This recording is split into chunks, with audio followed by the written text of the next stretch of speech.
You're listening to the We Are Libertarians Network. Learn more at wearelibertarians.com. The Johnny Rocket Launchpad is Liberty. Each week we strive to bring you the best guests in talk radio. The Johnny Rocket Launchpad delivers weekly interviews of noteworthy politicians, experts, and activists. The Johnny Rocket Launchpad is bringing the party to the Libertarian Party and launching ideas in your direction. Check us out at johnnyrocketlaunchpad.com. You can hear me, Kurt Nelson, and the beautiful Heather Nixon talk about the ideas of liberty. Rock and roll. Hey there, Liberty lovers. This is Mark Claire of the Lions of Liberty podcast, where we strive to bring you great conversations about the ideas of liberty 3 days a week, every Monday, Wednesday, and Friday. Check us out at lionsofliberty.com. Hey guys, this is Roger Paxton, and if you're fed up with the government running every single aspect of your life, but you're not listening to the Lava Flow podcast yet, then what's wrong with you? Check us out at thelavaflow.com, or just go back to sucking up to the government. The Lava Flow Podcast, striking the root every single episode. We are supported by listeners like you. Donate per month or make a one-time donation through PayPal or Patreon at wearelibertarians.com.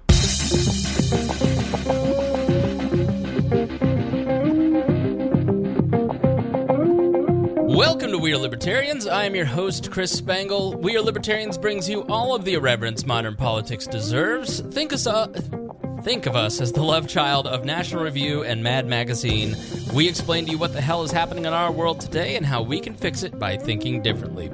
Please be sure to rate and review us on iTunes, like us on Facebook, share this episode with friends, and support us through PayPal or Patreon at wearelibertarians.com. We are supported by listeners like you, so $1 per episode by pledging $5 a month helps us grow.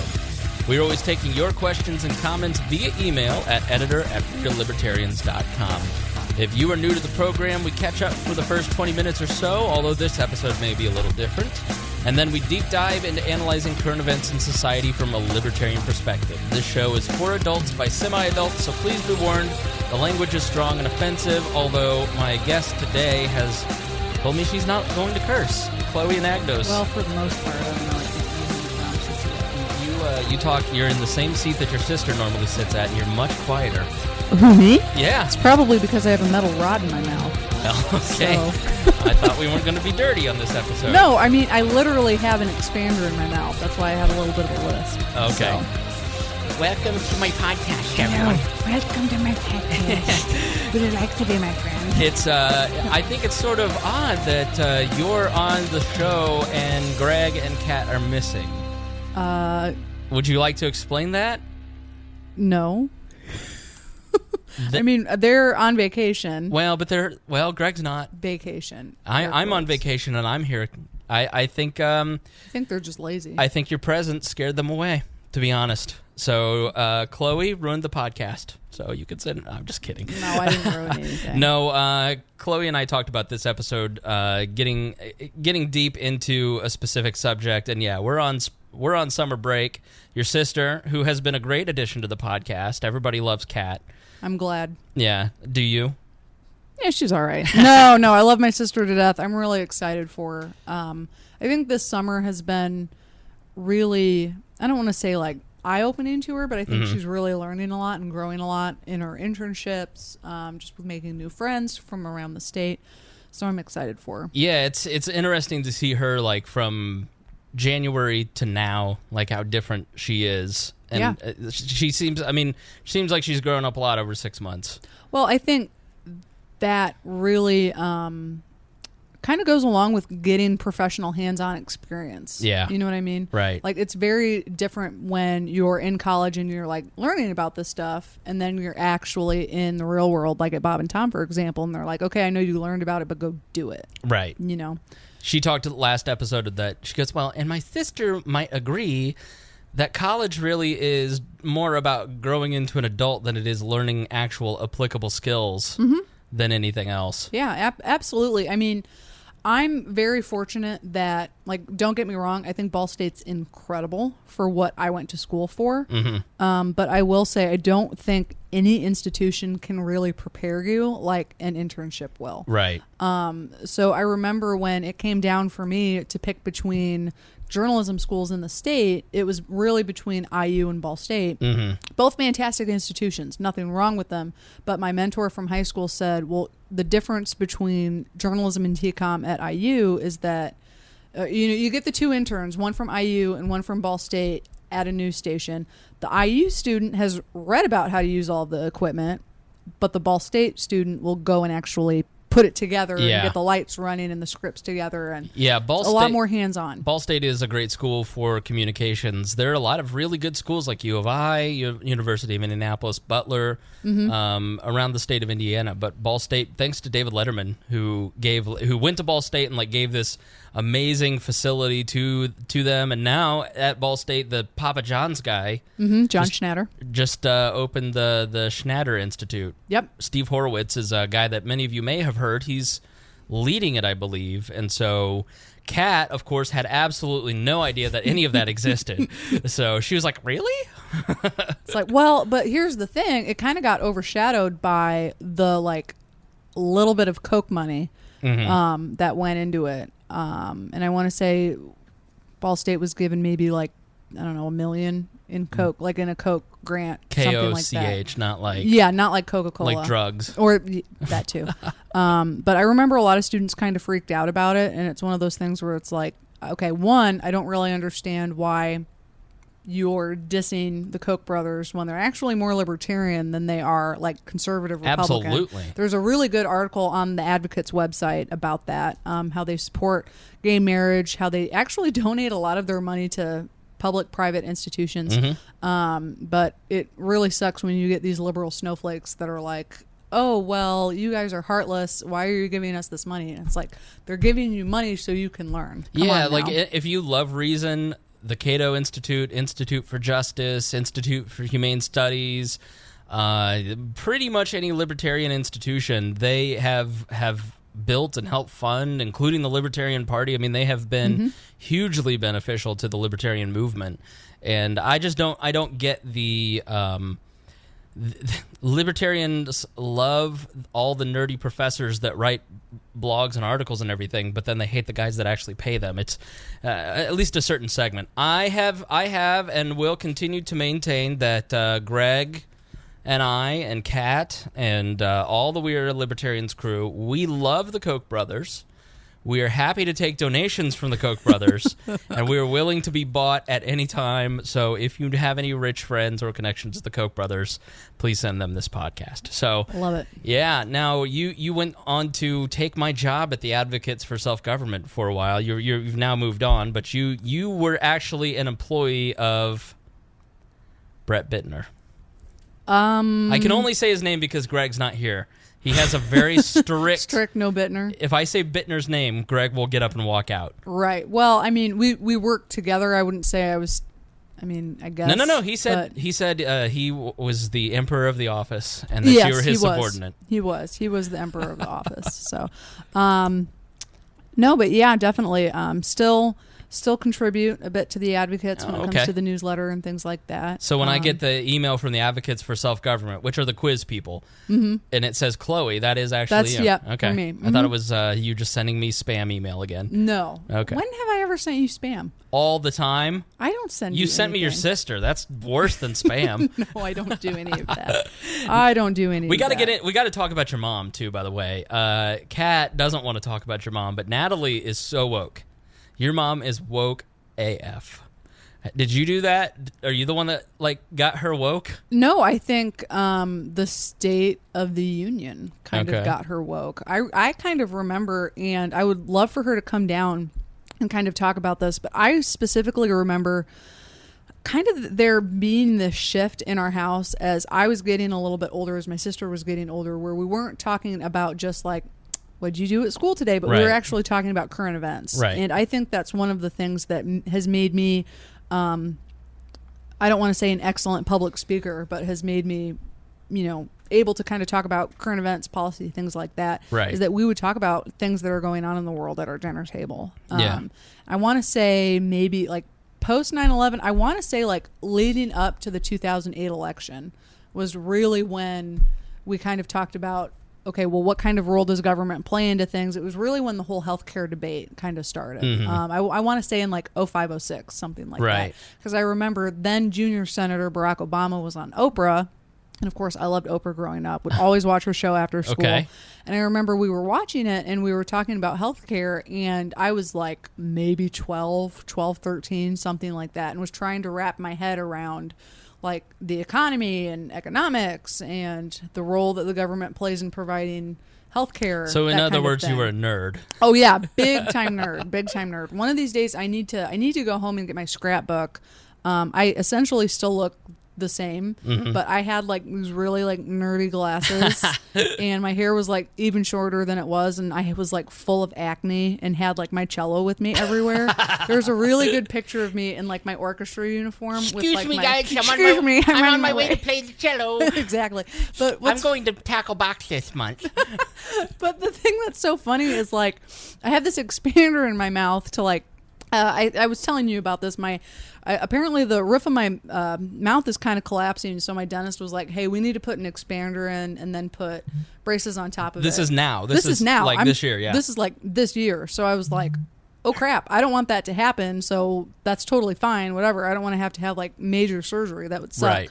So I get the expander in, and literally, I think I saw you 2 or 3 days after I got it in, and I'm like, hey, Spangle, how's it going? How's it going, guys? Exactly. And like my favorite thing, because Kat and I, your sister, have spent an inordinate amount of time together the last 2 months, way too much. Yeah, it's a little creepy. And we couldn't wait to get away from each other, and last Friday. I have not heard from her in several days, so I think she doesn't miss me. But I'm joking. The way to make Kat laugh is a funny voice.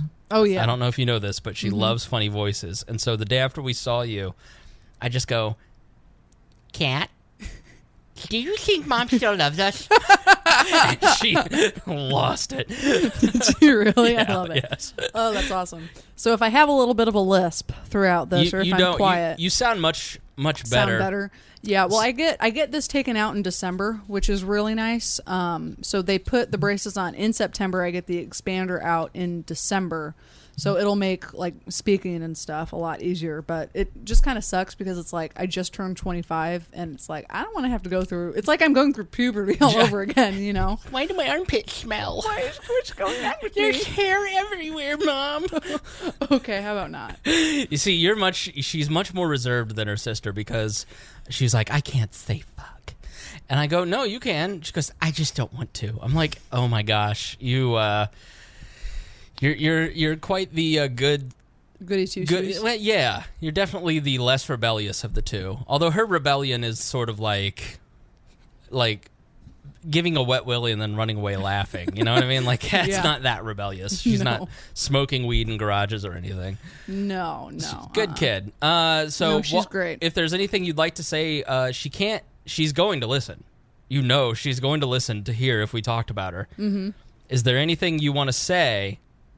Any secrets that you'd like to give away of hers while she's not in reach and she can't do anything to you? Can I tell you about the one time when she really got in trouble when she was like 8? Yes. 8 or 9. So growing up, my parents' house, like on one side of our house, there's like this really big creek. It's this huge creek and it feeds into a river. Creek for our listeners, right? Sorry, creek. You're from northern Indiana. In Indiana, we say creek. Creek. No, northern Indiana, it's creek. But anyway, so she was like 8. I was probably like 12 at the time. And we had neighbors that lived behind us that had, they had a canoe. And they had like on their property in their like backyard, right. There was like, I don't want to say it was a beach, but they had like a little bit more like natural sand. So if you wanted to wade in it, you could. Right. But it's not like the type of creek that you would want to actually like swim in. Right. Like it's just, you just don't want to do it. It's like the palatial lake behind my apartment here, you know, where it's like full of, it looks like kale is growing in the water. Yeah, like you just don't want to do it. So it was one of those things where I think my mom was like teaching or something. Dad was like on the couch watching TV, kind of paying attention to us, kind of not. I grew up hating being outside. Right. So I always stayed in and, you know, read, played my cello, that kind of thing. Well, Kat was like always outside. Right. So she's playing with the neighbor kids and they're like going on the canoe, like playing tag, that kind of thing. How old is she at this point? She's like 8. Okay. So my dad's like, hey, go get your sister. We're going to eat or something like that. And I'm like, okay. Well, and I see her in the creek. And she's like up to her knees and she's like wading in it. And I'm like, oh, this is not good. Like, you're not supposed to do that. Like, no adults are around. And I'm like, I have taken the babysitting training class at Elkhart General Hospital. So I know that this is not okay. Let me explain the Anagnos sisters. Kat is very carefree, very relaxed, she's very much a younger sister. She's just a little punk. And at work, she loves to, like, just be a punk to everybody and, like, kind of, like when my little brother would just kind of hit me, and then when I'd hit him back, I get in trouble. Right. And then he'd laugh. And I'm very uptight and very much, I'm the responsible one. I'm, always looking out for my little brothers and sisters. I'm a good citizen. I do what I have been told. My parents told me to do certain things, and I followed that to the T. And Chloe is very much the same way. You have a stick up your butt a little bit. Sure, why not? So, of course. Just like me. Listen, it's okay. I understand. I'm the oldest. And so when you see your younger sibling and you're 5 years older.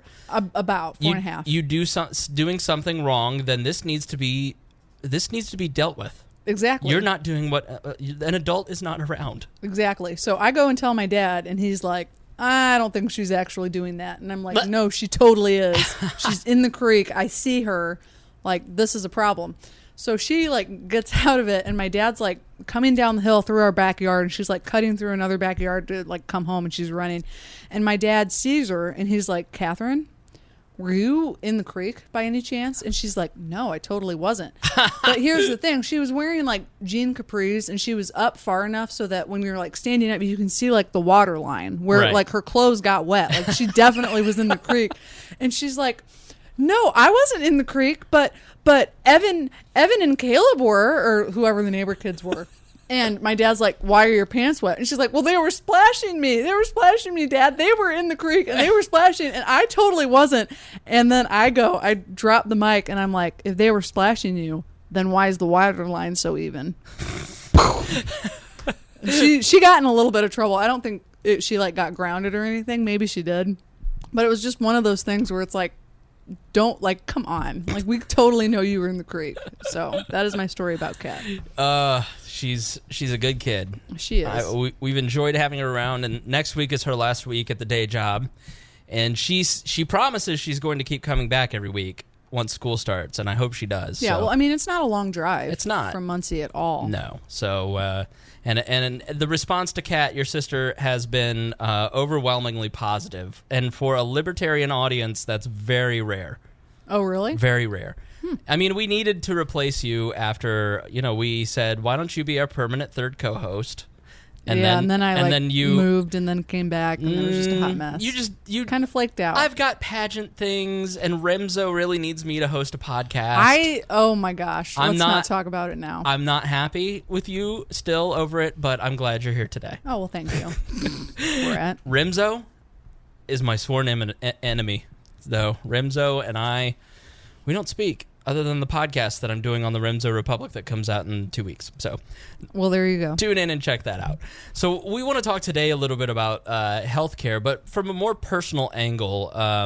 You and I both deal with similar health issues, but you a little bit more, and I'll let you get into that in a second. But yeah. We have a series called The Cost, where we talk about the human aspect of government policy and how government policy actually affects real human beings. And if you go and download that podcast series, it's episodes 91, 17, 144. These are episodes that we've done on We Are Libertarians like we're doing here, but they're a little more based around what it means to be at the receiving end of government policy. Because I don't know about you, but having been around politicians for about 15 years now, working intimately with them, having conversations with them, covering them, training them at every level of the political world, locally, not nationally, but I find most politicians really are doing what they want to do because it's half I want to help, half I want to be important. Mm-hmm. I always say that politics is the revenge of the kid that didn't get picked for soccer in third grade. I'm going to be popular somewhere, damn it. I might as well be popular in politics. But I do think that most people do get into politics with a genuine desire to help make people's lives better. I don't think that people go into it in the way that I think even Donald Trump, even though he's a malignant narcissist, somebody who is very wrapped up in what he wants, I think even he, on some level, wants to help people and thinks that he can make it better. He just thinks he's the only one. We're libertarians. We don't throw all politicians out and say they're all bad, they're all corrupt, they're all just out for money, they're all this. We think that most people, they want to help. But the problem is that government sets up incentives that are perverse and that don't help people, and it incentivizes the bureaucracy to do what benefits them. And so government policy usually, as a result, ends up hurting a lot of people. And, if you go and listen to the cost episodes, you hear episode 144, 100 people interact with this woman who's a victim of domestic violence at every level. None of them help. Nothing gets solved. The case continues to this day. It is still not going in her favor. You have episode 160 and 163 where you have two people who go to prison and come out and try to make the world a better place. Richard's doing amazing work in the local community despite having a criminal record and all that is stacked against you. And Addie's story, which you listened to, that you were inspired by, which is kind of what spurred you to want to come and talk about some of this. Indiana actually passed the law that we discussed in that episode in Addie's story of the cost, where it's a young girl who suffers with a lot of seizures, and CBD oil has been helping her kind of deal with some of those. And a law was introduced in Indiana and eventually signed by the governor that allowed CBD oil to be used legally here in Indiana and sold on store shelves, I believe. But typical government fashion, it's not been enacted. They're halting and delaying the actual implementation of the law, and the people that suffer are people like Addie. They aren't the politicians' children, because lo and behold, they get that right through. So sometimes the unforeseen costs. Now, a lot of these episodes are emotionally traumatic. What we're going to talk about today is not as emotionally traumatic. No. not even close. No. But this is just sort of, this is more, let's put this on like the annoyance level as opposed to like devastatingly sad. So some of those episodes get pretty tough emotionally, but I do that because I want people to understand the emotional cost, because libertarians are so often focused only on the numbers and cents and not the actual human element. And so what do you want to kind of talk about today? Why don't you set up, what was your reaction to Addie's story first? Yeah, well, first of all, and I kind of mentioned this before we started, but I originally began my journey in the Miss America organization wanting to bring awareness to arthritis, talking about how it impacts people physically, mentally, emotionally, economically. If anybody doesn't know, explain what arthritis is. So arthritis is categorized by the 120 different diseases that can affect your mobility. So a lot of people are familiar with like rheumatoid arthritis. I think that's one of the most common.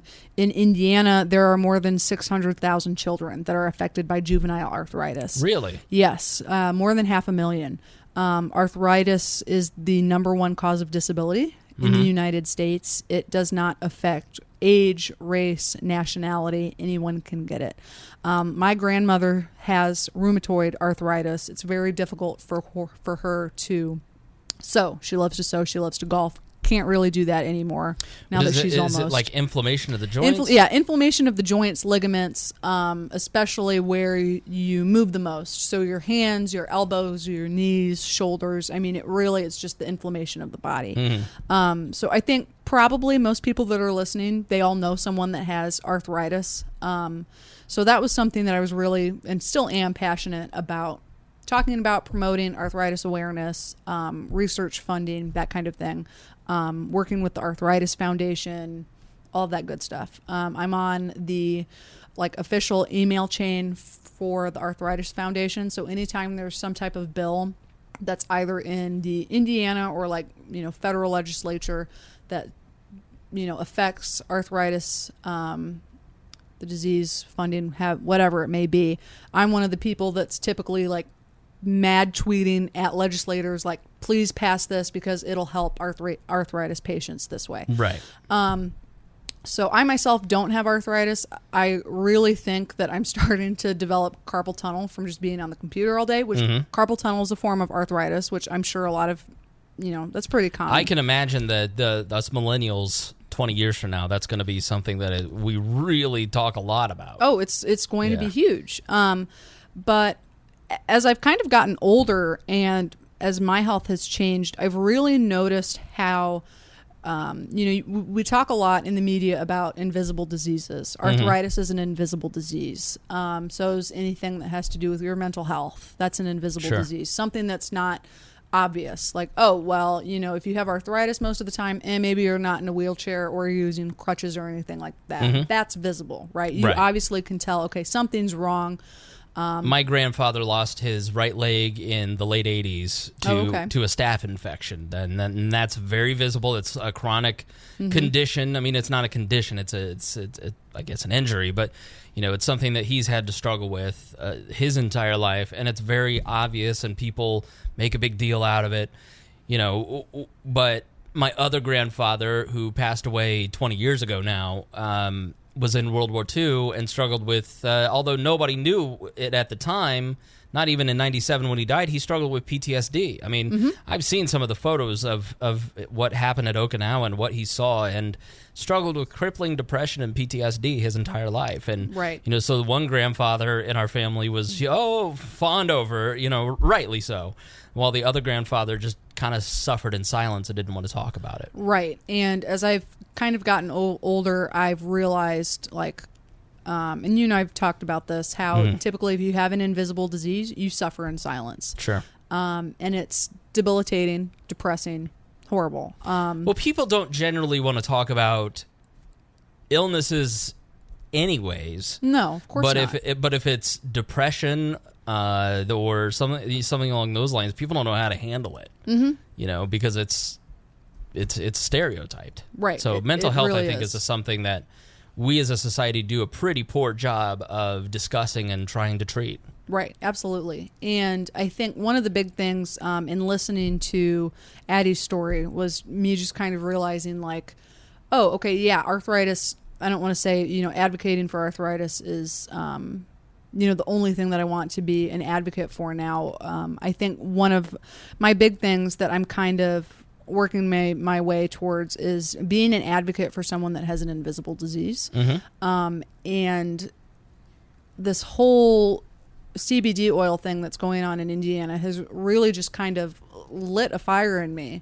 And it just makes me wonder if people in our legislature realize that, okay, by not enacting a CBD oil like law and kind of holding it just on the back burner, you're impacting a lot of people that could potentially be helps with that oil. Well, and one of the reasons that we do these kind of episodes is that you can send Addie's story to a legislator. Right. And they can hear the impact. And this is a tight hour of exactly what this family goes through.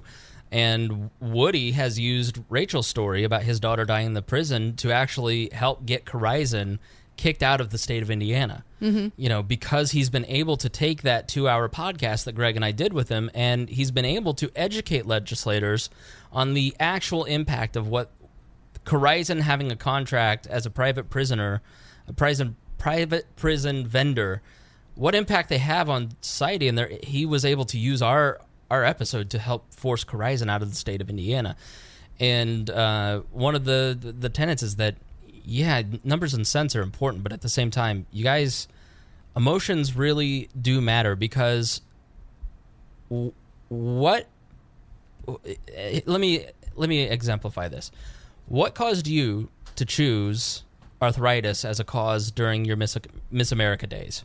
A lot of it was my grandmother. And seeing how, I don't want to use the word suffer because she has an amazing quality of life, an amazing attitude, but seeing her not be able to golf as much, her, sitting in my pageants or orchestra competitions, cello, woo. But having a really hard time sitting and being in pain and having to take Vicodin every day because of the inflammation. My boyfriend's mother has arthritis. I have a lot of sorority sisters that have arthritis and struggle. And so that was really the one thing that kind of pushed me towards it. It's actually also my sorority's national philanthropy is the Arthritis Foundation and raising funds. So when I got to college and was going through sorority recruitment, I had that connection. Like, I know so many people with arthritis. Yes, I want to, be on the dodgeball committee to help raise money for arthritis. And my sorority, I think my senior year, we raised about $15,000 for the Arthritis Foundation. Which was great, absolutely amazing, and really helped a lot of people that way. And I will say one of my older sorority sisters, I did not go to college with her, but she has dystonia. And dystonia is in the same category as arthritis, but it's a muscular degenerative disease. So Diane Reams from NPR, she has it in her voice. That's why she has. She talks. Like yeah, she talks like that because her vocal cords are like becoming stone, essentially. Yes, exactly. Okay. So that's what happens. So my sorority sister, I follow her on Facebook. She would always come to our events. I'm just seeing her trying to hold a piece of paper and shaking because her muscles won't let her move the paper up closer to her face so that she can see it. It's heartbreaking. Yeah. You're not in control of your own body. So the empathetic part of you that sees another human being going through pain makes you want to help them. Absolutely. But I mean, I'm not a nurse. There's not really much that I can do. I am blessed with the ability to write and to reason and to speak, and I think that... Well, let's not go too far. Well, we won't go too far. On the speaking thing. On the speaking thing. I'm able to speak. I'm able to speak. It's not that bad. I'm just teasing. Oh, okay, thanks. But that's where I think my where I can help the most. Yeah. And I dabble in politics, so I think that's something that I can do to help in some way. Yeah. And I think that is the driving force for most politicians, is that they hear these stories and they, we have a situation where I would ask you all to go to the We Are Libertarians Facebook page, go to wearelibertarians.com, and you can find my personal Facebook page or Greg's personal Facebook page. Feel free to follow us there. But we have a friend, Larry Ralph and Michaela Smith. They were cleared. She was pregnant, and they were cleared to go to Mexico. And they went to Cancun on a vacation that they had planned long ago before they recognized it. And so she went into extremely premature labor, had an emergency C-section. They had the baby in Cancun, Mexico. They both survived. The baby is the little boy Beckham. He's 2 pounds. And they were basically held hostage by the Mexican hospital, saying, "You give us $17,000 in the next hour, or we're putting you onto the streets." And which is certain death, which is just so beyond comprehension and humanity. And so a lot of us have put together a GoFundMe that is on our Facebook pages, in our Facebook group, and we're asking you guys to help pitch in because they were able to get the $17,000 paid to the hospital to get them released to an emergency Learjet medical service that cost them another $30,000 to bring them to Riley Hospital. And then, obviously, as we know from our friend Harry, who had his daughter Gunther, who was premature in the same situation, it's just astronomical health bills. And so they were fortunate to get the family to pitch in that amount of money. But people in Indianapolis have seen this story on the local news, and our listeners have pitched in, and friends and family have pitched in, and have on GoFundMe raised, I think it was around $20,000-$30,000 last time I looked in a span of 24 hours. And that is just a great example of the only thing that government was used for is several of us kind of pitched in and went through our back channels and got a hold of Senator Todd Young, and he was willing to help. He did not help because he wasn't needed, but Congressman Rokita and Congressman Trey Hollingsworth, both a big thank you to their offices for intervening and kind of helping set up the Angel flight to get the child here and putting pressure on the Mexican hospital to release the child. But that's a great example of empathy where everybody works together and can pool their resources, and $10 from you to help this couple in a very traumatic time has lifted their spirits in a way that is just so incredibly it leaves them speechless. They're absolutely speechless by the outpouring of support from the community of Indianapolis. And hopefully after you hear this, We Are Libertarians listeners, he is a listener of the program, and so we want to help our own.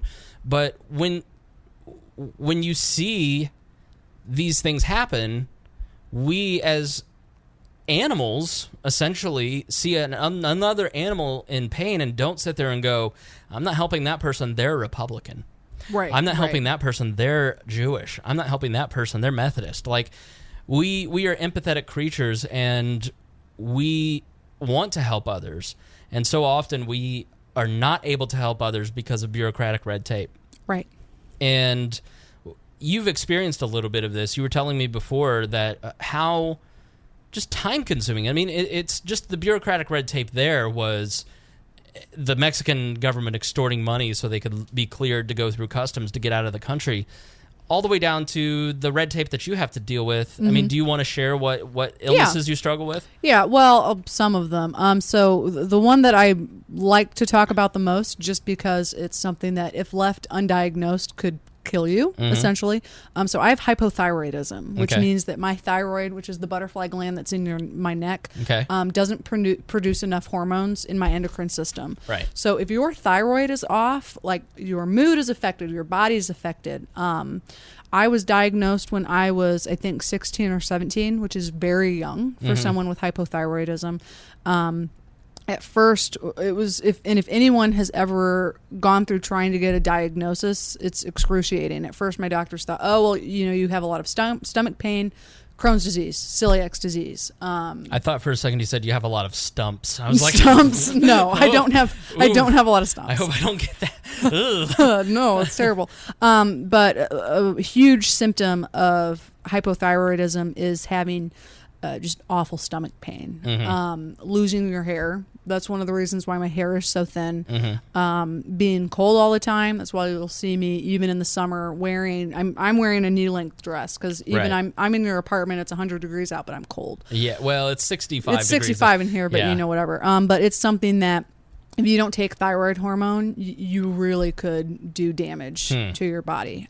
So anytime and it's very prevalent in women, it's hereditary. A lot of women in my family have it.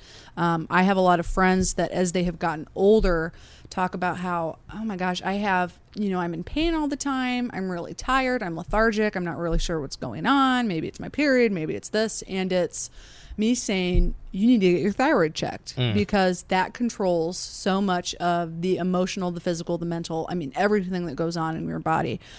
So for me, I've been taking thyroid hormone, and I mean, you gave a very extreme example of, friends of ours that are going through a hard time. I don't come here today to talk about my own problems to try to get attention, but just, really to kind of talk about what everyday normal people go through. For me, I've been taking... Well, I'm asking you because I think that like part of one of the fundamental principles that I believe in is that when humans tell their story, other people identify with that story and seek help or seek comfort in knowing that they're not alone. Right, absolutely. And that's a huge part of the reason that I do this podcast. That's a large reason why we used to do the podcast, Creating Maya, about a trans person, is because people need to see the humanity, identify it, and then they go, oh, okay, so...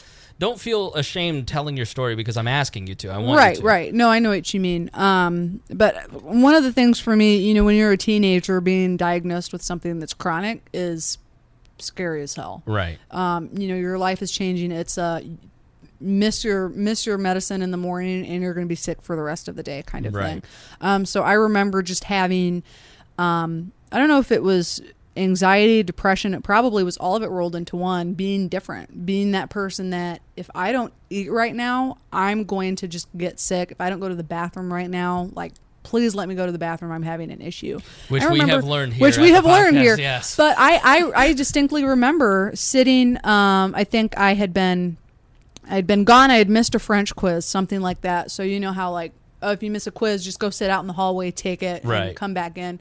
I remember at this point I was having a really hard time because I also had like acid reflux at the time, which is another symptom. So it's like you have a disease and you have like these 10 symptoms that you have to deal with. And I remember sitting in the hallway, and the only thing that I could really stomach was Cheerios, just dry Cheerios. So I had a little plastic baggie. I'm sitting there, I'm eating, and I'm taking this quiz. And I remember one of the Spanish teachers was like coming back from the bathroom or something and saw me eating and came over to me and said, "Are you supposed to be eating this right now?"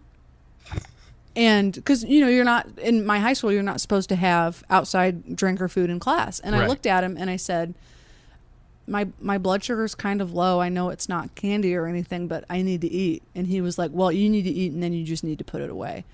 And I just remember sitting there and thinking, I'm like 16, 17 at the time. And I just remember sitting there almost crying, like, this is the only thing I can stomach the majority of the day. And, you know, I was fortunate. I, you know, would take my own lunch, and I couldn't really eat anything that was fried or that was really greasy just because I couldn't stomach it. Right. And that was one of the things that tipped my doctors off. They were like, "Well, maybe you have Crohn's disease. We're not sure what's going on."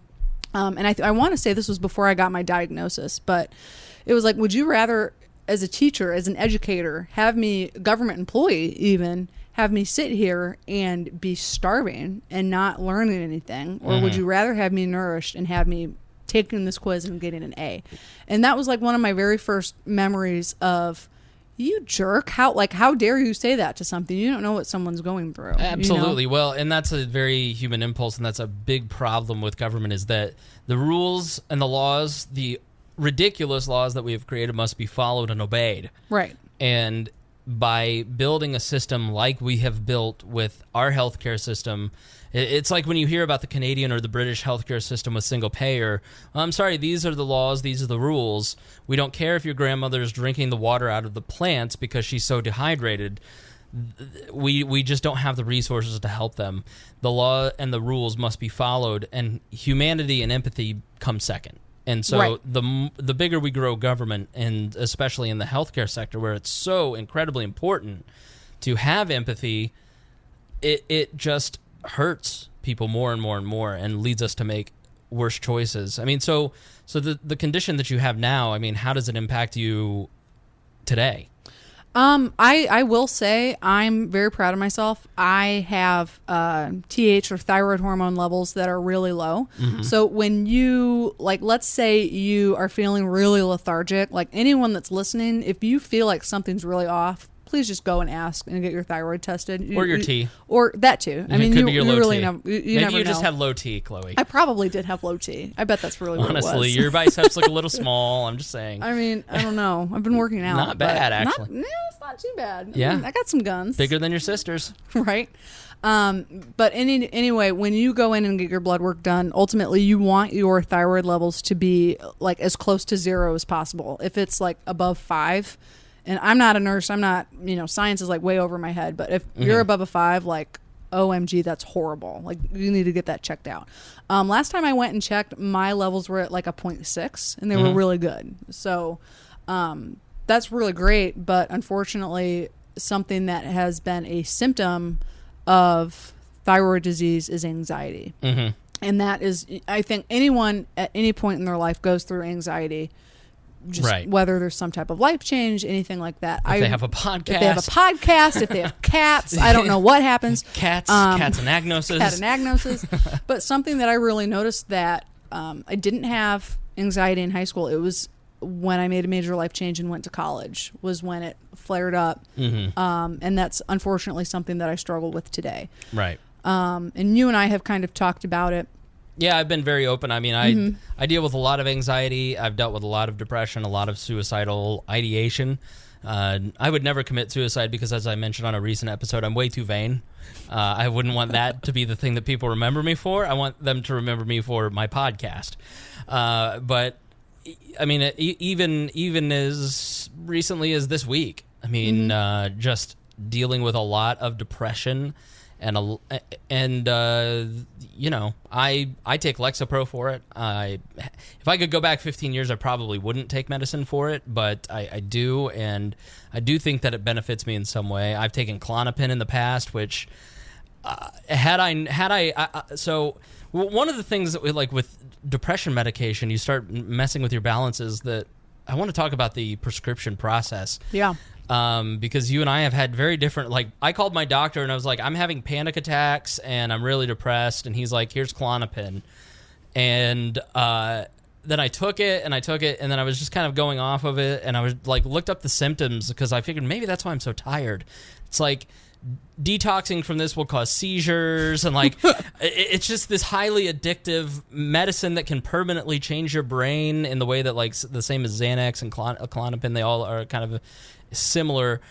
And I'm just like, I just called this dude on the phone one day at work last year because I was really overwhelmed, and he just wrote me a prescription for something that could permanently change my brain, and we didn't even have a conversation about it.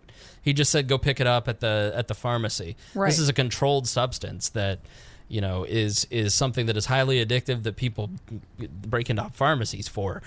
And like he just gave it to me. You know, and I've had refills since where it's just like, but it's one of those things that I would never, ever abuse. And, like, honestly, if I actually smoked pot, and I've thought a lot about this, like, if I smoked pot, I think I would be much safer smoking pot or edibles or something because I wouldn't have the negative consequences, the potential negative consequences of that.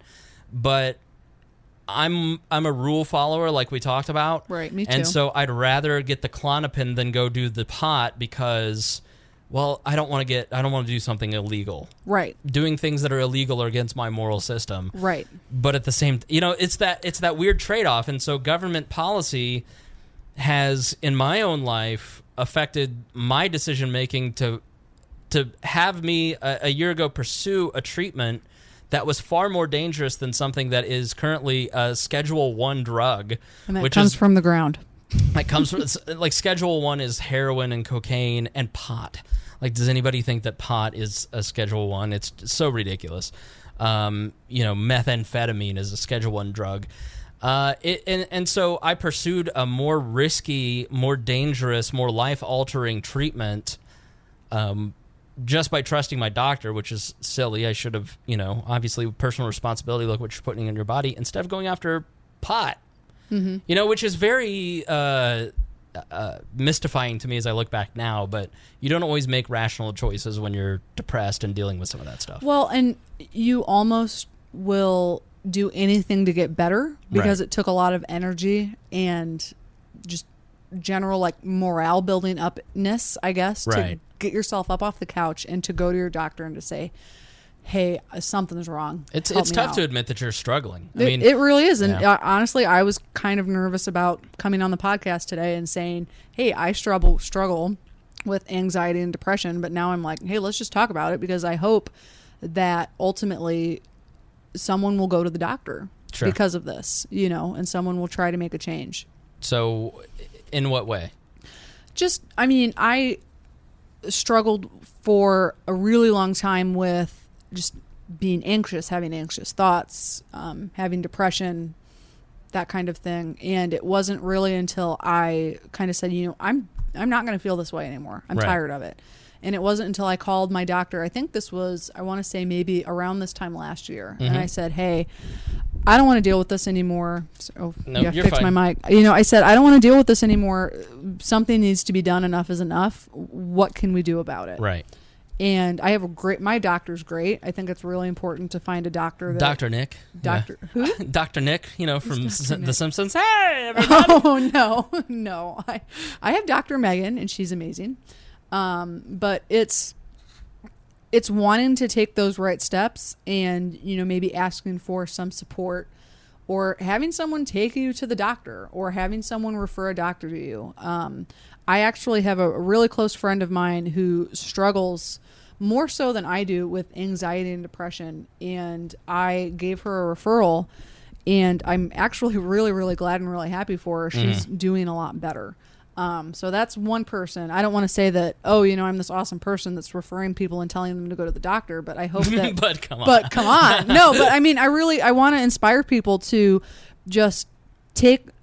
I mean, we all know, go to the doctor, eat a little bit better, go and work out. Like, those are some things that you can really do to kind of change your mood, change your life. I mean, really give people something to identify with. What were the emotions that you were feeling when you were feeling... At your low, what was? I can tell you what made me change earlier this year, but I want to hear what made you kind of make the change personally. I think it kind of came in stages. So I think a lot of whatever anxiety or depression that I have stems from having a chronic illness that I cannot control, and I think that happens with a lot of people. Right. I mean, you have rheumatoid arthritis and you can't golf like you once used to. Like, that is pretty depressing.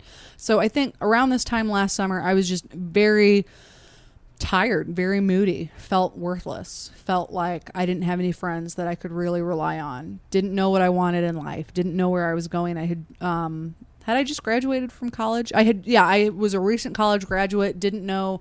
Like, you sit there and you kind of question all of the choices that you've ever made, and you're like, oh my gosh, was it right of me to have this peanut butter and jelly sandwich for lunch? I don't know. You know what I mean? Like, you have these ridiculous thoughts that go through your head. And I've had this conversation with your sister, because the couple years after you graduate college are the loneliest years of anyone's life. Oh, like, for sure. Absolutely. And it's everybody. Like, if you're in college now, enjoy it, and just be prepared that once you graduate college, it's going to be kind of like a lonely situation. I mean, it's very common to just have that isolation.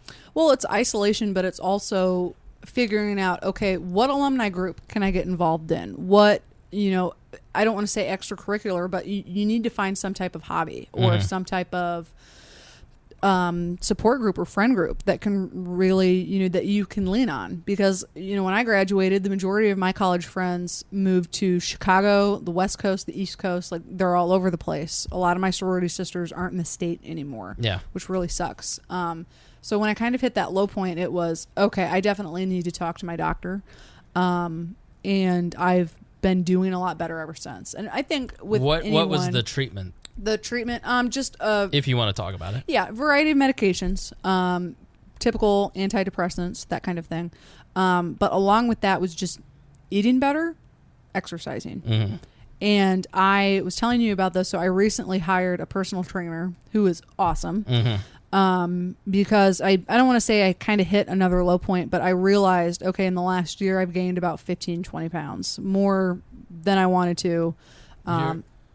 What? Your boyfriend's outside. Yeah, but in all the right places. Chloe. Oh, stop. But I mean, that's something else. When you have thyroid disease, it's really easy to gain weight, and with depression and anxiety, it's easy to gain weight, and it's easy to just sit on the couch and binge watch Netflix and be like, I don't really want to go to the gym today. You know what I mean? So I kind of had another breaking point where I was like, okay, I'm feeling better. Like, mentally, I'm feeling better. But physically, I know I need to get back into the gym. I need to be active. Right. And I've been going, my trainer and I meet 5 days a week, and I've been seeing him for 2 weeks, and it's made a significant difference. Yeah. And I'm not saying that everyone needs to start eating clean or everyone should hire a personal trainer, but if you can just walk 5-10 minutes a day, that's going to do a lot more good for you than just sitting around. Well, I think so I have these vacations. I have one in July and 2 weeks in the Christmas time in December. And so I never go anywhere because I spend way too much money on this podcast, to be honest. And so it doesn't allow me to travel, really. I've spent, if you're watching on YouTube, you are seeing all the incredible costs that have gone into this to kind of build a new business. And but I spend that week just kind of relaxing and staying home and doing nothing. And in December, I got to a point where I between Christmas and New Year's did not leave the house. I only ordered in pizza every single day. I had hit almost 300 pounds again. I just was an absolute slug. My body hurt. Like, I went to the doctor in December because I was having this horrible pain in my leg, and he goes, "It's because you're fat and you're not moving."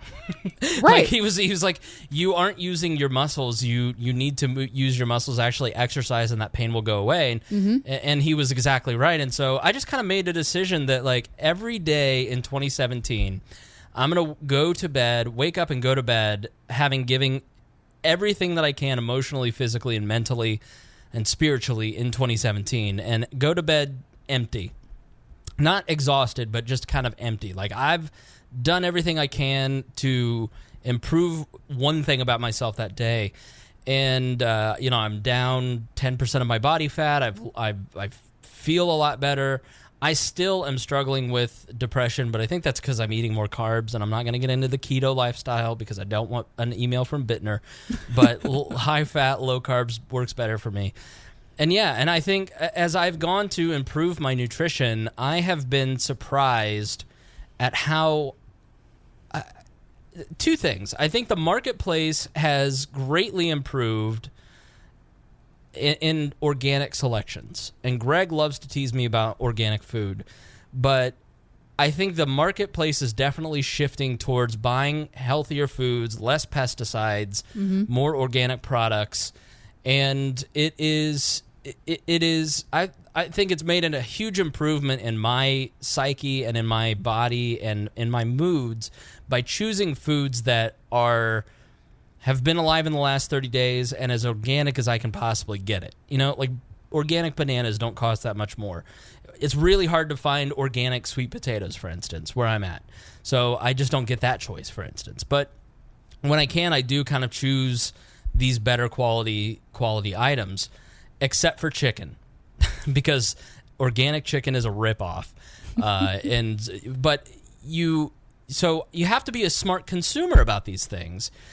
And when you're trying to improve your life and make these improvements in the quality of your life, you have to be a really good consumer. And that is a process that all of us should embrace as libertarians, because we should want to do more research into... I just find the life of relying on the government to do things for us is a very lazy, unchallenging, unstrenuous, and soul-crushing life. Because you're not waking up every day going out and finding who's the best doctor, who's going to be the best trainer, how am I going to push myself today, what person am I going to help, what am I going to build to increase my profitability. And I think that a lot of the depression that a lot of people feel is that they kind of have let themselves get caught in the trap of just...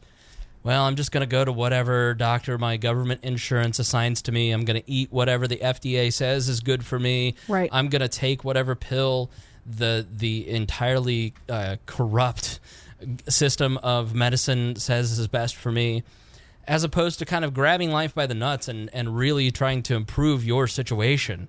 And I think that's kind of what you're getting at, is that, listen, to improve yourself, you have to be more libertarian in that you have to live out these values of embracing the free market, embracing individualism, and improving your state, and not just taking everybody's word for everything and kind of going out and trying to do some homework and figure some things out. Absolutely. And I am a lot more happy than I have been, I think, since I graduated from college. I feel better about myself in general. And I think those that are closest to me have really noticed a difference, which is great. I also have a really awesome doctor to thank. I've gotten some really great referrals in the Indy area for people that can kind of help in my situation, and that's great. However, that's not the same for everyone. Right. There are a lot of people out there that might not necessarily have the resources or time that I do to try to help me. So that's why I am here. That's why I've kind of made it my mission, I guess, in the last couple months, couple years, to really be an advocate for those who can't necessarily help themselves because the government won't let them. In what way? In what way? I mean, in making decisions for themselves regarding their health care. And I mean, we can talk about, I don't want to talk about Obamacare necessarily, but I kind of brought up the example of some of the restrictions on medication that they're are, for example. So I think on some of my notes here, I have that. And I'll put the show notes that you prepared in the actual. The show notes are at wearelibertarians.com, not necessarily on your podcatcher, right? Because it'll be huge. But go check out wearelibertarians.com. The show notes will be there. So I talk about, in an article that I wrote for the Advocates recently, I said that in the United States, Schedule 3 and Schedule 4 drugs like Xanax, Subzazone, etc., are treated almost the same way that Schedule 1 drugs are treated. Like methamphetamine. Methamphetamine, yeah. I mean, obviously they're not on the same level, but as far as getting them, it's difficult. So for me, if I want to go pick up my Xanax, I think on my pill bottle, actually, hold on, let me look at it. Yeah, like I tried to buy, I'm a bulk shopper, so like I have 17 years worth of toilet paper. Jeez, how old are you, Granny? I got that for my birthday. Pedro got it for me. Oh, that may be, so funny. Honestly, you're dating a Republican and that might be the cause of some of your angst. Who knows? This is it's a little smudged, but essentially where it says refills, it says call provider. Right. So for Xanax, I can get 20 of them every 30 days. Now, I don't have to take something like this every day. Sure. Right? Like, this is a crutch for if I'm on a flight and I'm hitting some major turbulence and I think I need something like because I'm going to have a panic attack. Bittner just showed up and you need to deal with it. Exactly, right? Emotionally, what am I supposed to do? But I mean, you look at any type of Schedule 3 or 4 drug like this and there's some type of restriction on it. So, for example, I'm going on vacation on Sunday. Technically, I would like to refill my prescription. I haven't refilled it since the last time I went on a plane, but I have to go see my doctor in order to do it because they need to make sure that I'm not selling my drugs out on the street. Right. Which I'm definitely not because I need them, you know, obviously. And it's the same with people that take opioid pain medicine. Sure. I have an example. Actually, one of Bittner's relatives, he and I had a conversation about this. She had some type of major surgery, cancer, something like that. And she had her prescription in her car and just picked it up, went to the grocery store, went someplace else to get something. She comes back, her car is broken into because someone wanted those opioid drugs. Right. She calls her doctor and is like, hey, someone stole my prescription. What am I supposed to do? And they're like, well, sorry, we can't give you anything because you lost your prescription. Oh, well. Come on, you know, right. What are you supposed to do? You just had surgery and you can't have your Vicodin or whatever? That's ridiculous. But here's the problem is that if you talk to any nurse, 50 to 60% of the patients that come into the emergency room are just fishing for opioid drugs. Oh, of course. The opioid epidemic and the heroin epidemic are of astronomical proportions, and it's partially due to the government. I mean, first of all, let's dip our toe into the war on drugs on the opioid stuff because it does like I was saying, I'm a bulk shopper and I developed seasonal allergies last year, and so this year I've been taking Claritin with pseudoephedrine occasionally just because it really works for me well.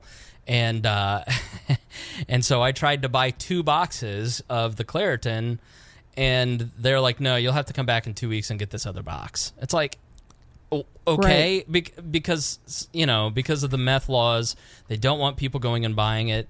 It's just a silly inconvenience that rational adult people should not have to go through in a free society because all they did is they went from meth, the drug trade here in Indiana just stopped going after meth and started doing heroin and opioids, and now they're just robbing the drugstores for opioids and pseudoephedrine. So instead of them, buying 17 boxes, they just put a gun in some poor clerk's face, rob it, and then jump out the drive-through window. So in effect, the person that is being denied medicine is me, the responsible person that is not going to make meth in my bathroom. Although Mitten's behavior lately has been odd.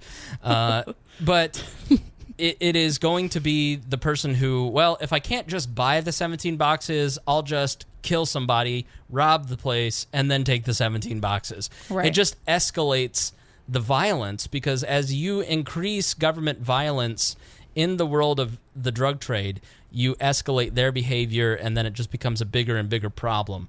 And it's inconveniencing the people who are the good actors and incentivizing poorer behavior. So somebody like you, who is a good actor, who is going to take the medicine responsibly, who is going to have to take time off of work, decreasing the productivity of the good actor because of the incentivization of the bad actor. Right. Because of these silly laws, how much productive time in our workforce do you think we lose going to the doctor for, like he wants me to go see him every month or every other month to get a prescription to Lexapro filled?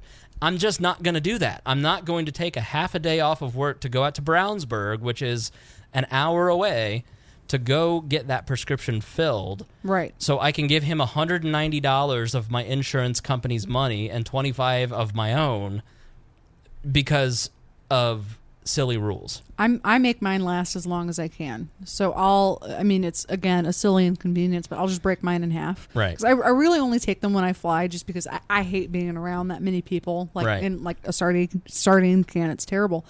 Or I'll try to, stack my doctor's appointments together where I can say, hey, I'm going to kill 5 birds with one stone here.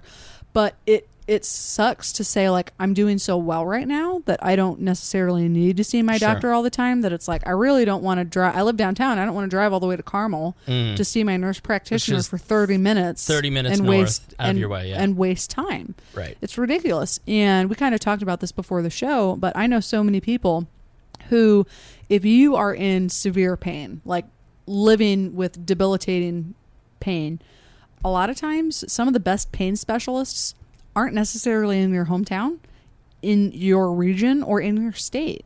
So, look at those people who, for example, I know my grandmother lives up in northern Indiana, so like right in between, like right on the border between Michigan and Indiana. One of her specialists is in Fort Wayne. That's almost a 3-hour drive. So, you have these regulations that tell you, oh, well, you have to come in every 30 days. That's a lot of time, that's a lot of money, and that's a lot of inconvenience, ultimately. Which I'm sure will just improve once Trump Care gets enacted. It's a well thought out. One of the reasons that our friend that had the baby in Cancun, she's on Hoosier Helper insurance because they're self-employed, and it was impossible for her to get covered under insurance. So she used the Hoosier Helper insurance, which is kind of the Medicare exchange for Indiana. Is that right? It's like the Hoosier Helper's like the Medicare exchange for Indiana. Healthy Indiana plan. That's what it is. Thank you. Pedro's here fact checking in real time. And so they were trying to get to a hospital in Florida to have emergency care on the premature baby and her out of Cancun, and they couldn't get to any hospital in Florida because no one would take their insurance because it was a Hoosier Help. It was the HIP plan. And so they had to have extra expense to fly here. Imagine if we could sell across state lines. Imagine if we had insurance that was more free market. Mittens is going to need a doctor if she doesn't get out of here. Come on, get out of here. Watch out. She'll knock your water over. Hold on to it. She's very naughty. Well, the world would we'd be a lot better off, ultimately, if we were able to do that with our insurance. Yeah. So there's so many great documentaries out there that kind of talk about how government policy incentivizes us to stay fat and sick. Mm-hmm. If you just talk about food, for instance, you look at like hydrogenated. Sorry, my cat is just being a real piece of shit right now. I love you, Mittens, but we're trying to do a show. And see, here's the deal. I'm not home a lot through the week, and so on Thursdays, I'm sitting in one place, and so that's when she comes to love on me right in the middle of the show. So if you watch the videos on YouTube, there's a 100% chance as you watch the show on your Roku that you will see my cat's asshole. But she means it only in friendship.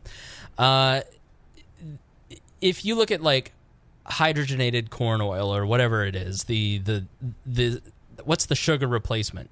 That they turn corn. You know what I'm talking about? Yeah, no added high fructose corn syrup. High fructose That's corn what syrup. it is. Yeah. Yep.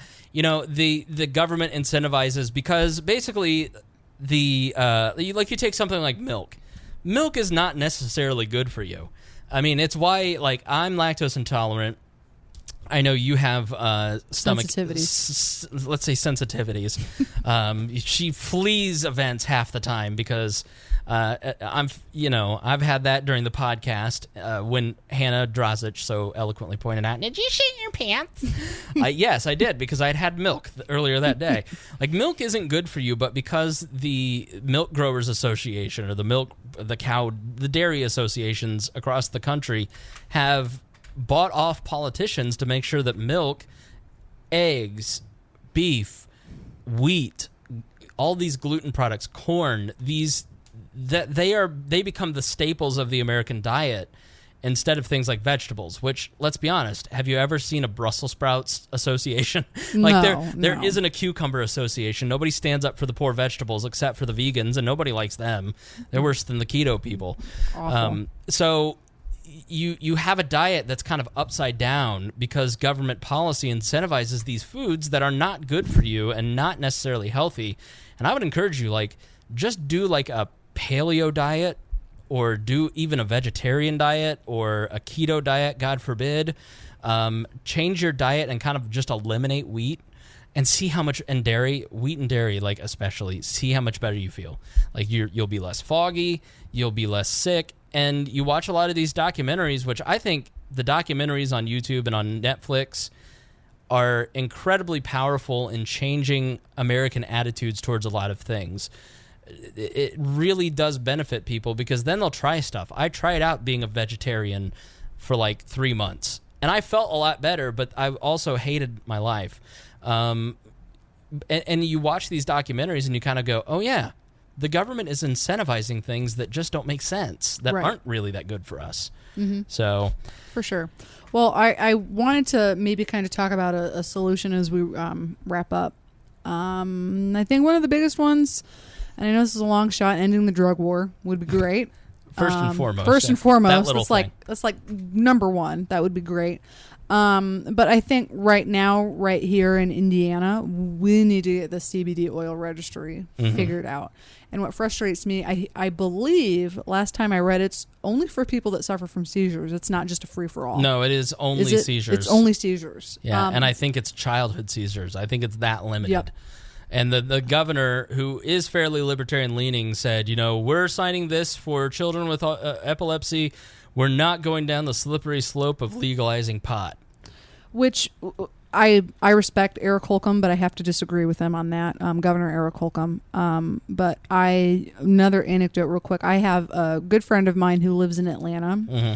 Last time she was in Indiana, she and I were talking, and she asked me, she said, hey, my father is 80 years old, and he has Parkinson's to the point where he can't stop shaking. He's in a lot of pain.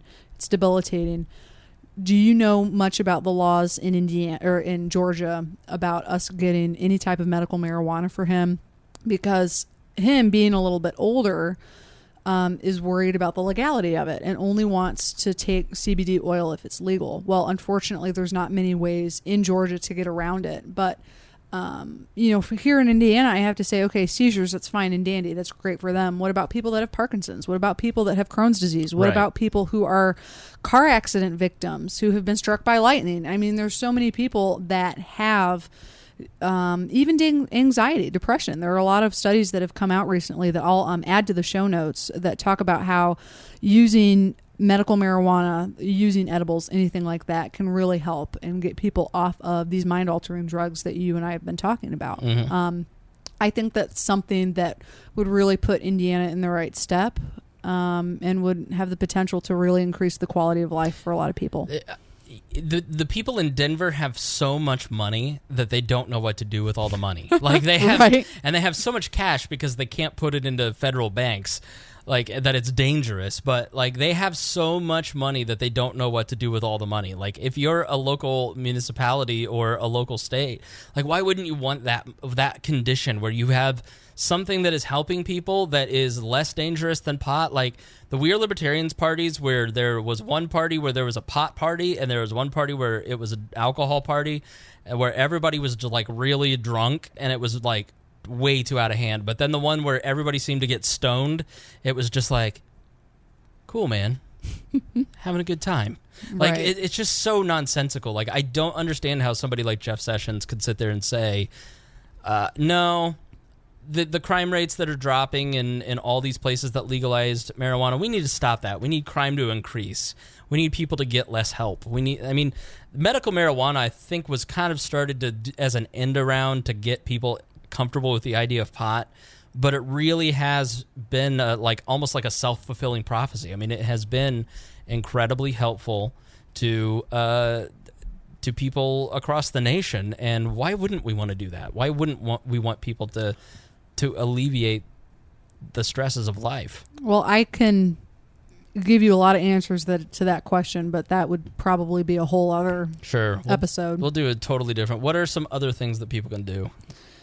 I think, obviously, talking to your legislator, anyone that represents you in the government, sending them emails, sending them podcasts like this, sending them any studies. Again, I'll put those in the show notes. Maybe we can share them on our Facebook page, everything like that for We Are Libertarians. You'll have to get through Kat Anagnos. I don't know if you're familiar with her, but she's in charge of her social media now. Perfect.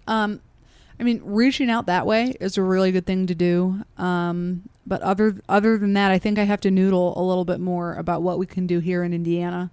Because unfortunately, it's one of those things where I can tweet as much as I want to the General Assembly and say, hey, there are young children with seizures that need the CBD oil, but you're not letting them have it legally. I can do that as much as I want, but I don't know if it's necessarily going to make the biggest difference. I think it's one-on-ones that really help. I think getting involved and talking to them one-on-one has really helped. I know that Jess Hooker, who was on our show, she did a lot of that, and I think that really helped the bill pass. And I think it comes down to the foundational principle of this series, which is tell your story, and through the power of telling your story, through that courage, people's lives will be changed, because we're storytelling creatures. That's how we transmit ideas, is through storytelling. And people will feel empowered when they hear your story to tell their story. And we can start to make social change by just, opening up about these issues and saying, this isn't right. It's not right that 100 people saw Rachel Wood dying. This needs to stop. Let's get Corizon out of our systems, out of our state. And it worked. Right. You know what I mean? Like, so you've got to open up and tell people your story. And I think Chloe and I would both say that if you struggle with depression, if you struggle with suicidal thoughts, if you struggle with, your weight, if you struggle with anything, like this thing that is sitting there crushing you emotionally, spiritually, mentally, physically, you have to just stop making excuses. Don't let the government be an excuse to live in misery.